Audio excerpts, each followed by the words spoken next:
What is going on, guys? This is All Gaming with my review of Akame Got Killed episode 10, and this episode, it was so freaking fantastic.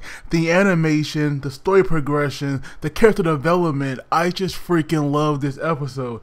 And of course we got a pretty cool fight as well, even though it wasn't much of a fight because Tatsumi was so focused on running. This episode to me, it was just freaking fantastic. It is definitely one of the best episodes so far. But the episode itself, it starts off where we actually, show off the Jaegers some, and we see how strong they really are. And so we see that, like, not only are they all there, but S-Def here, she has actually dragged Tatsumi along, and she has made him a Jaeger's backup member, and that right there was like pretty freaking funny. But now we see all of the Jaegers in action as they're as they're attacking this place, and we see what they're really made of. And we have Siru. We all know she's like responsible for Shelley's death, and that right there, really struck a chord with like Tatsumi. But we see now that like he has clearly development in character, because not only did he not lose his cool, like not one person in the episode, but he's actually keeping a cooler head. Because if this right here was Tatsumi at the beginning, he would have rushed in there and obviously got caught by them and would have died because of that. But we see now that like Siru, she has clearly, kind of like stepped up, and we see now that like Korra can actually, change her arms into these weapons, and so we see her now wielding this like massive drill, kind of like a Gurren Lagann reference, that could be taken that way. But we also see she has like the powerful cannon sniper kind of weapon. But these weapons here, she can only use them because Dr. Stylish and his appearing alarm. Now I forgot the name of it, but apparently this appearing alarm, it can like boost his speed and precision and his precision by like 100-fold. So that right there is powerful with an already brilliant mind. And we see now that Kurome, obviously, she has some pretty impressive sword skills. We have Wave here not really showing his abilities, like closer to the end of the episode. But we see now that when he came in there and try to be all cool, saving Kurome, we see now that like she already knew that guy was there, so that right there was funny. We have Bullets as well, who has like this flame story, kind of appearing alarm. And let's see, who else am I forgetting? Oh, we also have Run here, who has like this wing imperial arm, and apparently these wings here, like he can use the feather as a weapon, and that right there, is pretty powerful because we saw him, like impale these guys in the head with like the feathers. So obviously, they're all pretty freaking dangerous. And we see now that like Bolas imperial arm, that fire itself, it was like burning down the place. So obviously, these guys are no joke. And we have F there planning, a trade on Tatsumi, like alone. So obviously, if Tatsumi would have stayed there, you can imagine how much more of a beast that he would have became. But now that they all go back to the palace, or I should say right before they go back to the palace, we have Tatsumi looking at S-Def. And he like kind of get this idea that he could actually persuade her to join Night Raid and the army because she's in love with him. And we see now that like he was planning that when they went back to the palace. And so we had F there who like taking a bath, and Tatsumi was kind of nervous because he was in a room and he had no idea how this might go. But when S-Def came out, and you just see her, in that shirt, obviously Tatsumi here, he was like thrown for a loop. And so he kind of had to get his mind together, to ask her. And eventually, when he finally did, after F-Def, like kind of started flirting with him, we see that before, she actually kissed him. And I'm pretty sure that right there definitely caught him off guard.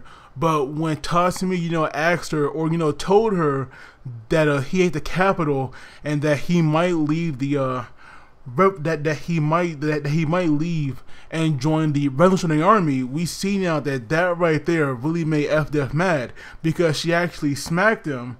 And now what really made me laugh though is that after she had smacked him, she also licked where she hit him. And so that right there was a bit weird. Like I definitely know it was like weird for Tatsumi, but obviously he did goes over the line because right now you're talking to the general, in the army. So obviously that right there is not gonna be a good thing.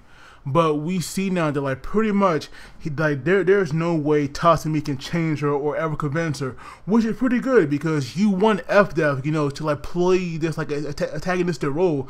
You don't want her to become a good guy because that way she loses her character a little bit.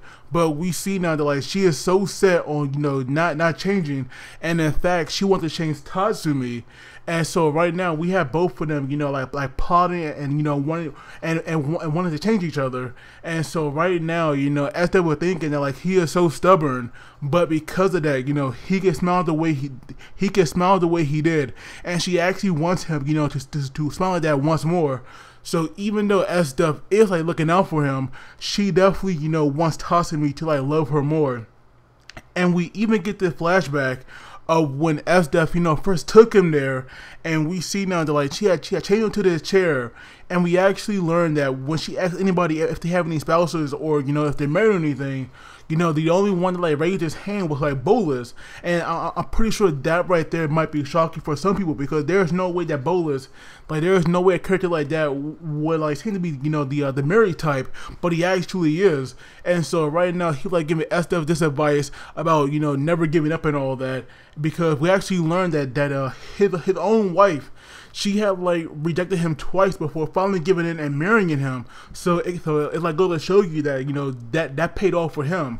But now we have F-Def, writing that down. We have her, like cocking up for the day, like after the flashback, and she actually, want to go to sleep. And so Tatsumi, like he had the feeling that like something could go down here. So he had wanted to put, as much distance as he can between them. But when he tried to escape or move away, S-Def had tried to convince him to come join her. And so eventually, Tatsumi gets out of it by like saying that like he gonna take a shower, but S-Def like gives him a warning pretty much that if he tried anything funny, that right there will like cost him his life.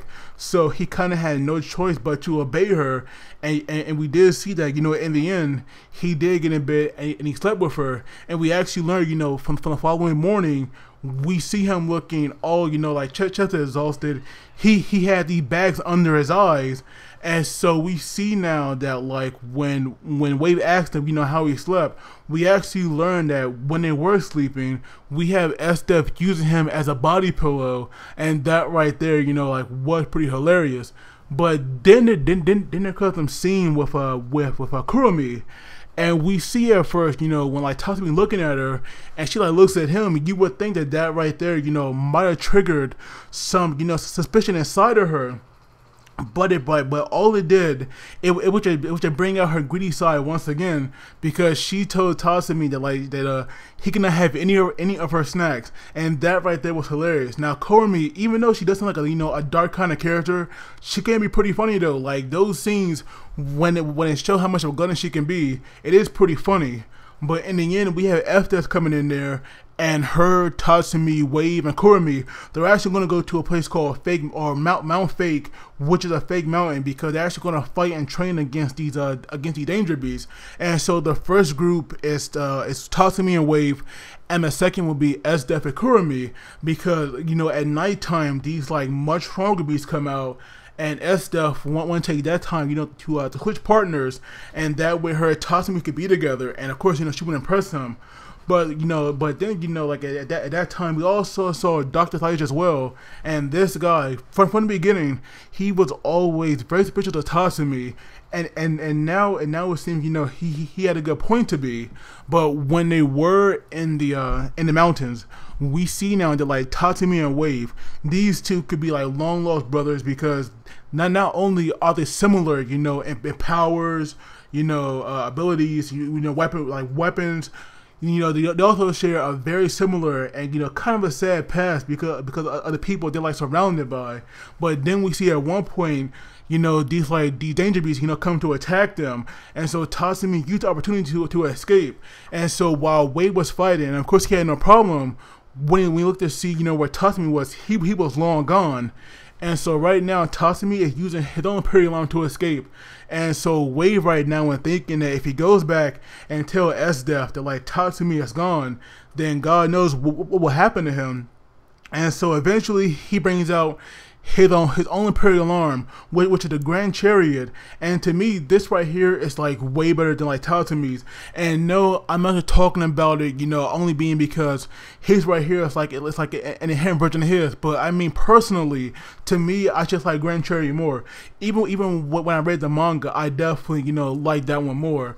But we see now that eventually Wave here, he does come across Tatsumi, and we see now that like Tatsumi, even though at some point he was gonna like pretty angry, he had to keep his cool because he had to escape no matter what. And so even though Wave, like kind of like won their fight, I just wish that we could have seen Tatsumi fight seriously, because I would love to see at that point in time who would have been a stronger one. But Wave definitely did some damage, because after after this powerful kick, Tatsumi was kind of like taken out for a minute, because not only did his imperial arm fall apart, but he also coughed up some blood. And not only that, we have this tail beast. I mean, not tail beast. We have this danger beast that also came out of nowhere, and it was going to attack Tatsumi, but luckily we have Akame with that save. Now that right there was impressive, because we see now that Akame, she's like always watching from the distance. So that right there was good. At least she was there, and Tatsumi was like never alone. But we see now that when they were going to have this like very touching and sweet moment, because we see Tatsumi reach for her hand so that he get up. We have Lublock coming out of nowhere, and like he takes their hand and just pulls them along. So that right there was funny. And then we have Lublock joking around, saying that like he wouldn't mind having his own harem. But we see now thanks to Akame's words, he was like really genuinely worried about Tatsumi. And so now when they go back and Tatsumi tells them everything, we see now that they are definitely not alone, as Dr. Stylish is there now, and we see that like he has these like very creepy and real looking soldiers. Oh, and speaking of Wave, he also got punished as well, when he went back. And S-Def was like not only upset about him losing Tatsumi, but of course she was like more upset about him letting that night remember escape. And so the next time he mess up, you should see S-Def like this like crazy look in her eye. That right there is pretty much going to seal Wave fate next time. So he already knows that like he can't mess up.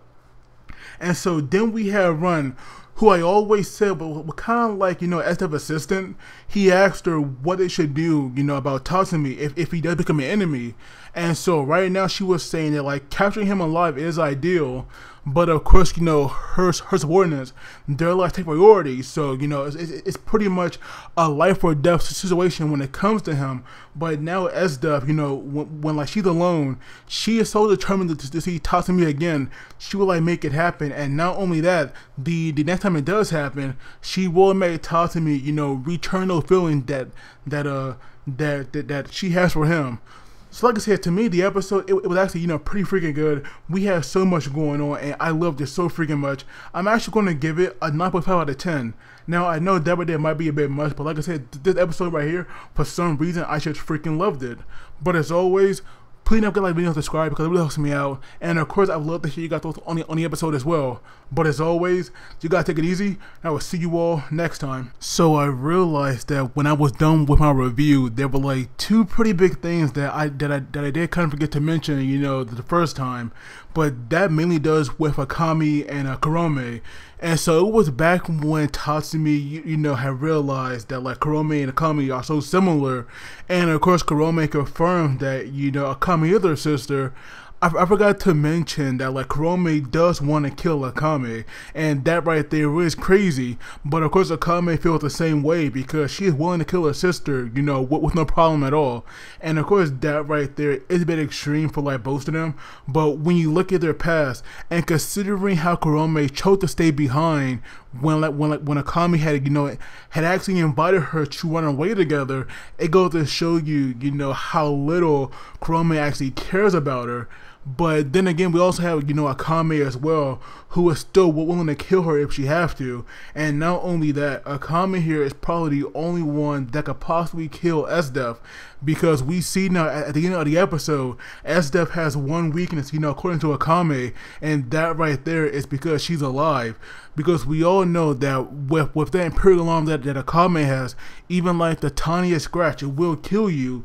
So right now, they're like already hinting at a possible fight between Esdeath and Akame, because obviously, it can happen and it might happen. But yeah, those right there were like two things, those right there, which is two things that I wanted to mention, because they were pretty important in the episode.